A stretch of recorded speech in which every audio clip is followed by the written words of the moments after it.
Single mom. I had been recently divorced, and I don't think at that point I hadn't finished my undergraduate degree, so I had to figure out how to take care of two children and make a living, and I had been a stay-at-home mom, so I liked the lifestyle of being a stay-at-home mom. I could be class mom, I could go on all the field trips, I could just be there at all the soccer games and stuff. And when I tried to have a job, I needed a job where I could be every other week with my kids, and then every other week working my tail off. And nobody wants to let you work like that. So I actually created a job, like I created my company, so that I could have the lifestyle that I wanted to have as a mother. And I actually I signed up to finish my undergraduate degree online, because I stopped college one semester shy of graduating after starting really early. I started college at 15. But crazy marriage, domestic violence, life took one of them paths that it tends to take, and I knew I had to finish my degree, so I did it online, and I ended up starting my company like one class at a time as I was learning in business school. So It was crazy, but 16 years later, the company still exists, and we've been growing, and I'm blessed. I feel bad because my littlest kid doesn't have the benefit of the same kind of luxury of mom being around like my big kids did, but she likes the bougie perks. Yes.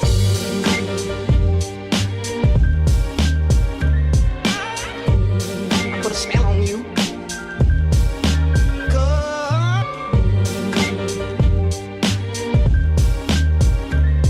I'm at River City Chiropractic, about to get my adjustment on.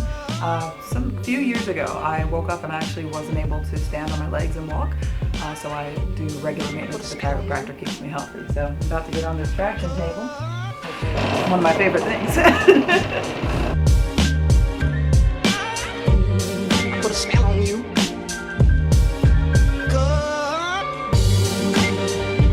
And on as an intersegmental traction table, just to kind of loosen her up for that adjustment and get some motion in that spine. This way.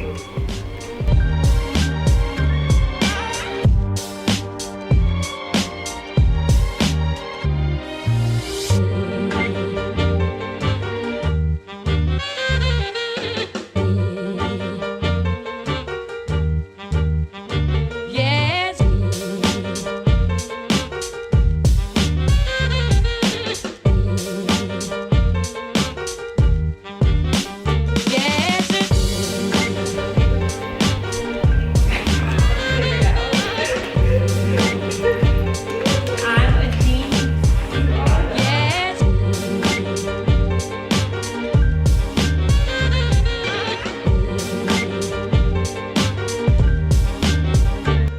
I say front room. It's gone, gone, gone this day. Holder of everything. Baby. Alright. So in 16 years that we've been working, all of our clients have come to us.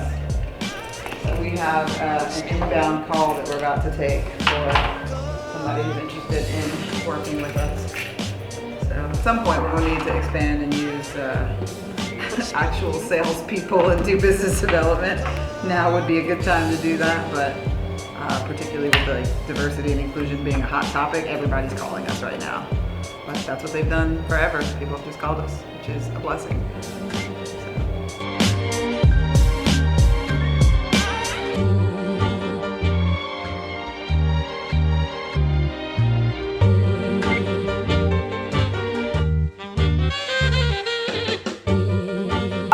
We are going to Sadia's Juice Box. It's one of my favorite places. It's woman of color owned, really healthy juices and acai bowls. We have a yoga studio in the back. It's got a really chill vibe, bright colors. I like it.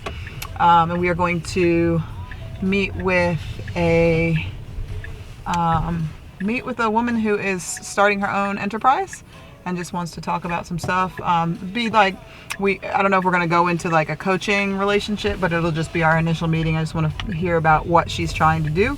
A lot of entrepreneurs reach out to me because they want to either start a business or grow their business to the next level. So when I first started my company, that's actually what I did first. Was I actually called myself a confidence coach. I helped people figure out what they wanted to do and then how to monetize it. I feel like that was one of my gifts. It's like, I think everybody's here to contribute something unique into the world, whether it's a product, a service, an idea, yourself. And I feel like we should all be able to make a living doing what we love and doing what we do well. But not everybody has a skill for being able to make those two things happen in conjunction. So that's what I did. Was I helped new entrepreneurs and startups figure out their path, and that's what we're going to go do today. See what Lee's got going on, and see if we can help her.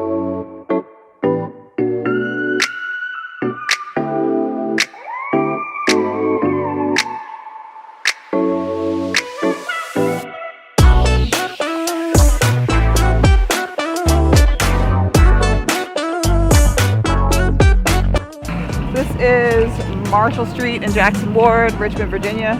I actually lived here for years. My oldest daughter was born in a house on this street. I had a home birth. But where we're getting ready to go is actually the former site of Consolidated Bank and Trust. It has a different name now, but it was the bank that was opened by Maggie Walker. Maggie Lena Walker was the first Black woman president of a bank in America. She was the first woman president of a bank, period. So the fact that she was African American and that she was the president of a bank and she chartered a bank in the early 1900s, I think it was like 1901 or 1902, was extraordinary. And she was right here in Richmond, Virginia, making a difference. She was a social entrepreneur. She made a lot of money, and her organizations made a lot of money. She had a department store, she had an insurance company, and her impact on Black Americans went clear across the country. Her house is around the corner. She had an elevator in her house in the turn of the century. Like she lived well, but she gave back in a big way. But I got to play in a one-woman show called The Penny Executive. It was the life of Maggie Walker, 23 characters in 45 minutes, and that show, like it changed my life. Like I got to embody this phenomenal woman from the turn of the century and telling her story hundreds of times to audiences across the state. It affected me. Like I wasn't a social entrepreneur before then, and it definitely got into my bones. So right here on the corner is the bank.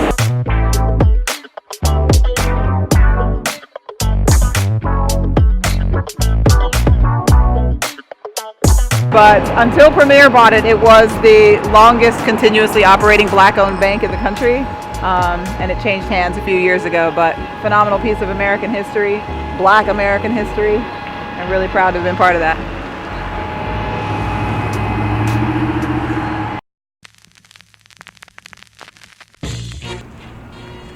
So this is Bombshell. It is a spa, a waxing studio. They offer a whole bunch of services, but Melissa Black is the owner, and she started her business a little bit after mine, but she's been super successful. There's a bunch of them around Richmond.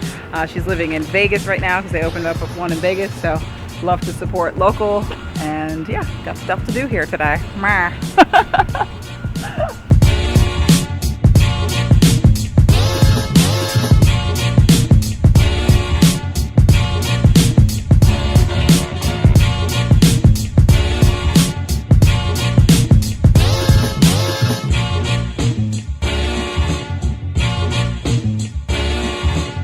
Today we were on the move, kind of everywhere. It reminds me of when I first started my company. I actually started a virtual company before that was a thing. I didn't have an office back in the day, and I just made partnerships with other people who were doing cool stuff, and we would fulfill contracts by banding together. And now, even though I have an office, I'm not in it as much. I'm doing a lot of calls, mobile, being all around. So nice to have the flexibility. It's one of the nice things about working for yourself is that you can get around. And I do prioritize my self-care, because if I don't take care of myself, then I won't have enough of me to do the other things I got to do.